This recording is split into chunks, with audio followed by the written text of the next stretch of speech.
क्षणात होत्याचं नव्हतं झालं। शेतकऱ्याचा 45 एकरवरील ऊस जळून खाक, लाखोंचं नुकसान।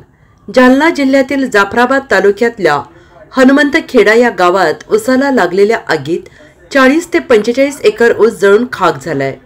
ट्रान्सफॉर्मरमध्ये शॉर्ट सर्किट झाल्याने ही आग लागल्याची घटना घडली आहे। यामध्ये जवळपास 12 शेतकऱ्यांचे मिळून जवळपास 40 ते 45 एकर क्षेत्रावरील ऊसाचं पीक हे पूर्णतः जळून नष्ट झालेलं आहे।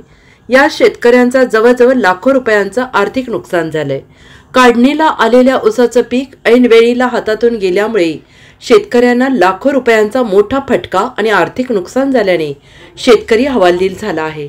तर या घटनेत 10 ते 12 शेतकऱ्यांचं मिळून अंदाजे 70 ते 75 लाख रुपयांचं नुकसान झालं आहे। Bureau report SBN Marathi, Jalna.